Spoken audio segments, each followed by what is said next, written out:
Merci Sandrine pour cette belle revue en anglais. On va la faire maintenant en français avec vous, René Narcisse Moto. Comme d'habitude, ce matin, eh bien, la revue de presse aura trois parties. Oui, une revue qu'on va dédicacer ce matin avec, bien sûr, toutes les personnes qui travaillent à lutter contre le Covid-19. C'est le premier fait majeur qui aura dans la première partie la revue transversale.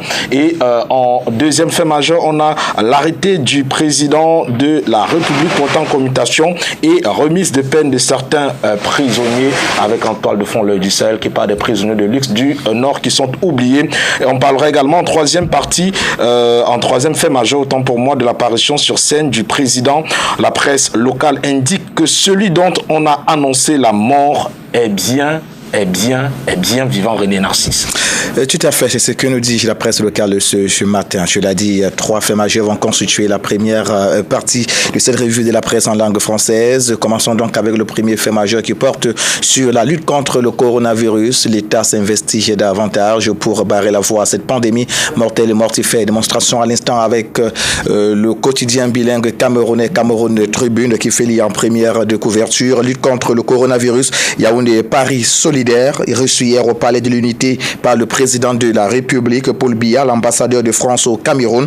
Christophe Guilou a annoncé que les deux pays entendent continuer à mutualiser leurs efforts afin de venir à bout de la pandémie. Information indiquée en page 2 et 3 chez nos amis de Cameroun Tribune qui continue de parler de cette lutte contre le coronavirus. Comment ne donc pas ouvrir une fenêtre sur les contre-vérités sur la stratégie anti-Covid du Cameroun. La presse en parle et ici on évoque la réprobation du gouvernement et à ce sujet il est indiqué que face à la campagne de dérèglement et de stigmatisation contre les institutions de la République relative à la stratégie de lutte contre le coronavirus, le ministre de la Communication René Manuel Sadi rappelle toutes les mesures prises sous l'autorité du président de la République et dénonce les actions visant à jeter le discrédit sur le Cameroun. C'est en page 6, toujours chez nos amis du quotidien bilingue Cameroun Tribune. Un quotidien peut en cacher un autre. Cette fois, on s'intéresse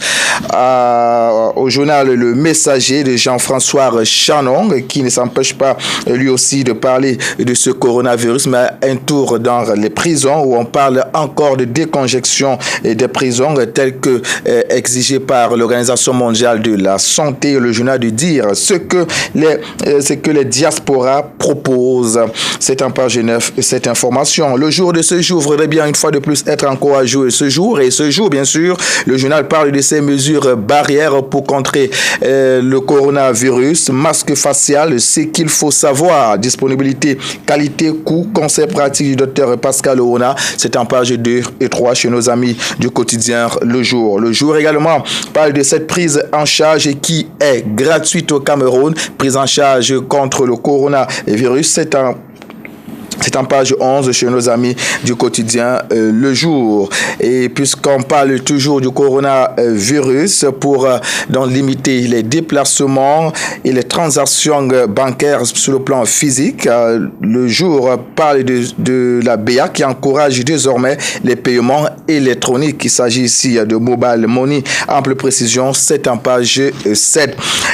La nouvelle expression, un autre quotidien, est aussi en kiosque. Ce journal aussi traite de cette actualité autour du coronavirus. Lutte contre la pandémie, c'est l'information qui barre la une de ce journal ce matin. Les propositions de la diaspora camerounaise. Un groupe de Camerounais réunis autour de l'Institut européen de la diaspora camerounaise pour le développement s'est concerté suite à la progression de la pandémie de Covid-19 et aux mesures prises par le gouvernement européen et africain. Ces derniers, dans un document adressé au gouvernement camerounais, apportent leur contribution pour une gestion efficace de la crise pandémique pour empêcher la propagation massive du virus au sein de la population. L'intégralité du test ou alors de les tests, c'est en page 7 chez nos amis du quotidien La Nouvelle Expression qui voudrait bien également qu'on s'intéresse à une perspective d'un vaccin, le vaccin donc contre le coronavirus. Le journal parle du docteur Tchamchoua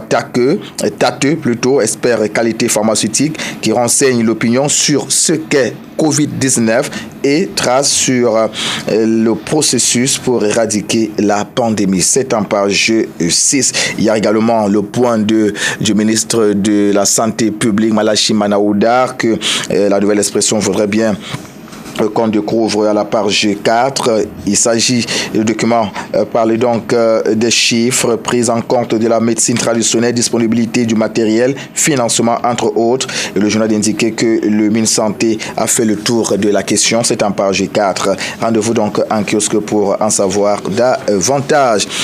Le quotidien de chez l'économie parle aussi du Covid-19. Le G20 reporte temporairement la dette du Cameroun. C'est ce qu'a fait savoir Christophe Guilou, l'ambassadeur de France, au sortir de l'audience hier, 16 avril 2020, avec le président de la République, Paul Biya. Et le e-banking, désormais à haut débit en zone CEMAC, du fait du coronavirus. On parle toujours du coronavirus avec le quotidien de l'économie.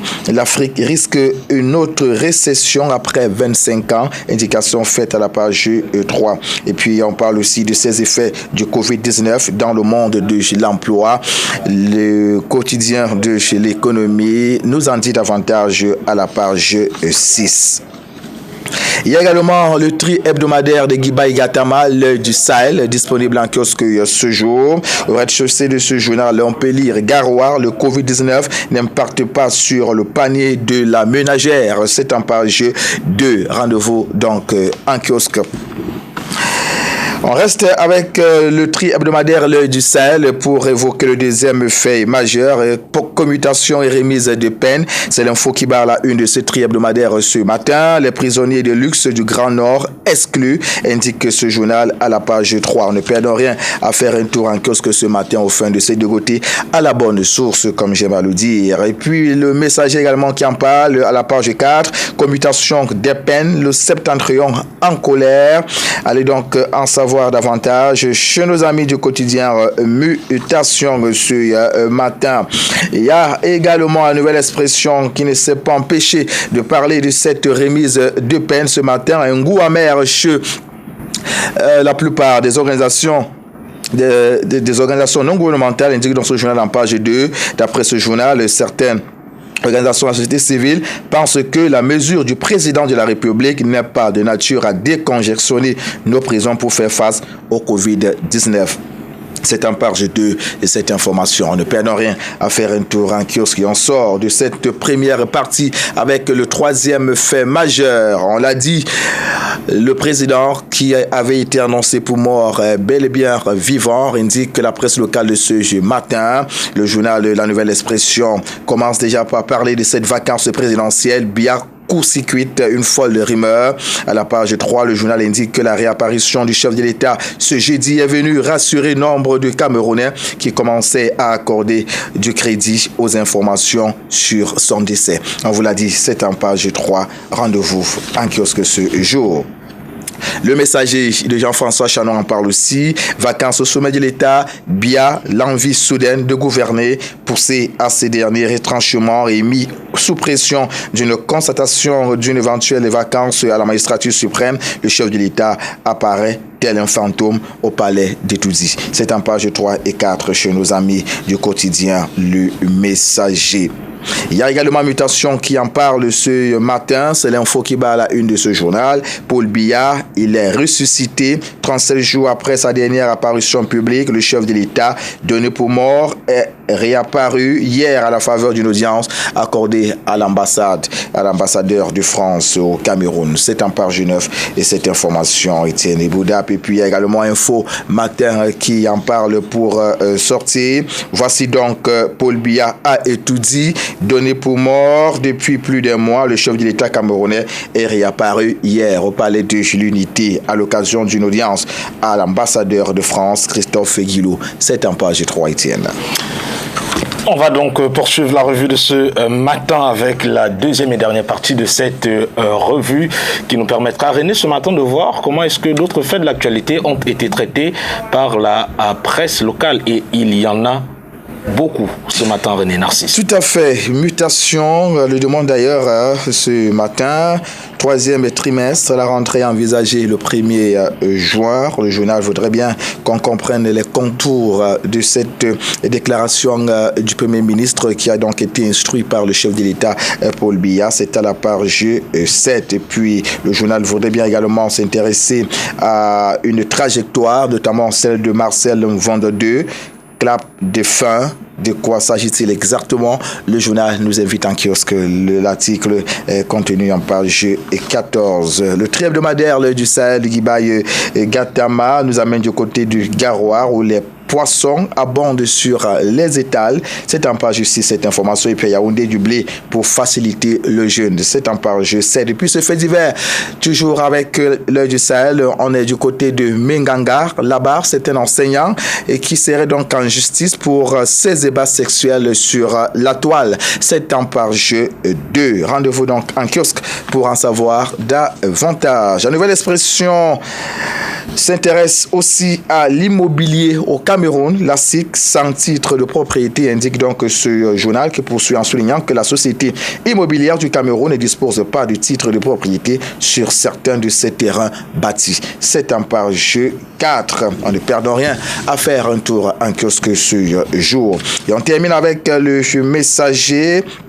Le Messager qui nous amène donc du côté du nord-ouest du Cameroun. On parle de nouveau de ces massacres de Garbou. Mystère sur les résultats de l'enquête. Nous sommes là en page 5. Prévue pour durer 8 jours. L'enquête prescrite par le président de la République piétine, indique le Messager de Jean-François Chanon ce matin. Voilà, donc ce qu'on peut retenir de la revue de presse, cet autre trimestre édite, je crois, la dernière pour le compte de cette semaine. On se donne rendez-vous lundi. Oui, rendez-vous lundi pour une nouvelle édition de la revue de presse sur Spectrum Télévision dans votre programme. Surtout si Dieu le veut. Cameroun. Voilà, si Dieu le veut. Mais il le voudra quand même, parce que... Et en attendant, vous donnez rendez-vous à nos téléspectateurs demain. Sa bonté. Vous donnez rendez-vous à nos téléspectateurs demain pour l'autre info? Probablement. Probablement. Il a des expressions ce matin. Probablement. Probablement. Il y a une probabilité. J'insiste sur le mot probablement. On parle de probabilité là. Probablement. On ne parle pas de fiabilité. Probablement. Allez, merci infiniment à René Narcisse ce matin de nous avoir donné toutes ces informations. Si les choses vont bon train, l'école pourrait reprendre au Cameroun le 1er juin prochain. Oui, c'est ce qui filtre du discours du Premier ministre, chef du gouvernement. On l'a d'ailleurs vu hier sur la chaîne de télévision nationale. C'est une décision qui fait partie des 3 prises par le chef de l'État. La première, Sandrine Befolo disait d'ailleurs tout à l'heure à travers la revue de presse en langue anglaise, 15 jours de plus, 15 jours supplémentaires pour observer les gestes barrières. Et puis la deuxième qui annonce donc pour le 1er juin la reprise des classes. Et la troisième, cette mobilisation du chef de l'État à soutenir donc les couches vulnérables, ces couches en espoir qui sont de plus en plus, qui sont plus touchés par le Covid-19, qu'on peut dire en fait que l'État mettra des moyens, des mesures d'accompagnement toutes les populations d'ailleurs concernées, parce qu'il ne s'agit pas seulement des couches vulnérables. Elles ne sont pas des couches vulnérables parce qu'elles sont les plus touchées. Donc voilà les 3 décisions majeures prises par le chef de l'État. On parle donc justement de la reprise des cours. Ça fait pratiquement, je crois, plus d'un mois, voilà, parce qu'on se rappelle que c'était le 17 mars dernier et que les élèves ont été contraints à ne plus aller à l'école, aller à la maison. Covid-19 oblige, il fallait donc épargner la vie de ces enfants-là. Maintenant, une grosse interrogation certainement tarauderait les esprits des Camerounais, les mesures prises pour une reprise effective de l'école. Je ne voudrais pas faire le procès donc du gouvernement camerounais. C'est une décision qui a été prise par la plus haute autorité de ce pays, comme pour dire qu'il y a donc un travail qui est en train d'être fait à la base pour que les enfants reprennent dans les très bonnes conditions l'école dès le 1er juin. Certainement qu'une communication interviendra quelques jours avant la reprise avant la reprise de l'école, une communication qui portera certainement sur les mesures prises pour une reprise effective de l'école le 1er juin. Mais René Narcisse Moutou, vous parlez du chef de l'État, le président Paul Biya, et hier était, on va le dire, un jour un peu spécial pour beaucoup de personnes. Inédit même si pour moi, entre guillemets, il n'y avait rien de spécial, parce que c'est des personnes qui accordaient du crédit à des rumeurs montées de toutes pièces. Et puis hier, le chef de l'État, est-ce que ces personnes qui accordent du crédit et qui créent ces fausses rumeurs-là ne participent pas plutôt à créer encore une sorte de mythe autour du chef de l'État et le rendre plus que légendaire, et même lui attribuer un caractère, on va le dire, immortel, parce qu'il est là, mais pourquoi est-ce que c'est pas la première fois, René Narcisse? Souvenez-vous, la dernière fois, il avait donné rendez-vous dans une vingtaine d'années à ses détracteurs qui prononçaient déjà sa mort, et hier, il est encore là, bien vivant, et d'aucuns étaient comme des Thomas, ils voulaient voir, est-ce qu'on n'est pas dans une société finalement où on accorde plus de crédit à la fausse rumeur, aux fake news, qu'aux véritables informations qui sont diffusées par les canaux et les canaux qui devraient être ceux par lesquels on devrait s'informer? Je ne veux pas condamner d'entrée les suiveurs de telles informations. Les followers passifs. Les followers passifs, je ne vais non plus, n'est-ce pas, faire des gibiers de potence. Moi, je peux comprendre que nous sommes... les jeux oratoires et même politiques sont permis. Mais maintenant, lorsque cela contribue à s'attaquer à la personnalité du chef de l'État qui incarne les institutions républicaines, ça pose un problème. Et surtout quand cela vient des personnes qui sont censées connaître le droit, des personnes qui sont censées connaître les règles, comment on veut dire ça, les règles du jeu politique, ça me pose un sérieux problème. Mais bon, je crois que hier, il a une fois de plus déjoué ses détracteurs. Il a fait honte une fois de plus à ses détracteurs. Le chef de l'État, il est bien vivant. Il a fait une sortie hier. Il a accordé une audience à l'ambassadeur de France au Cameroun, de Christophe Guilou. Les deux personnalités ont échangé sur les stratégies efficaces à mettre en place pour barrer la voie au Covid-19. Entre autres sujets ont été abordés. Donc je crois que ce qu'il faudrait retenir ici, c'est que le chef de l'État est bien vivant et il est prêt à conduire, n'est-ce pas, le bateau Cameroun, le bateau à bon port. Cameroun. Et comme quelqu'un l'avait dit, dans son silence et son absence, il est très présent. Est-ce que cela ne pourrait pas être plutôt quelque chose de bien, je veux dire, discréditer finalement ceux-là même qui sont porteurs de fake news et que les uns et les autres comprennent qu'au finish, eh bien, il faut aller s'abreuver à la bonne source d'information. Tout à fait. Heureusement que STV n'a pas versé dans le populisme, n'a pas versé dans la rumeur. J'ai souvenance qu'à chaque fois que je rencontrais des personnes en route, celle-là ne s'empêchait pas de m'apostropher. Est-ce que le chef de l'État est mort? Il est dit sur les réseaux sociaux, il y a certains militants d'un parti politique qui disent qu'il est mort, voilà, et tout ça. J'ai dit, la voix la plus autorisée pour annoncer la mort du chef de l'État, c'est le ministre de la Communication. Si jusqu'ici une communication n'a pas été faite par cette voie-là, tout n'est que rumeur. Et voilà que l'histoire nous donne raison aujourd'hui. L'histoire nous donne raison. René Narcisse, on va vous dire merci d'être passé, donner rendez-vous, vous l'avez dit, lundi, lorsqu'il sera 7h30. Lundi, Inch'Allah. Inch'Allah.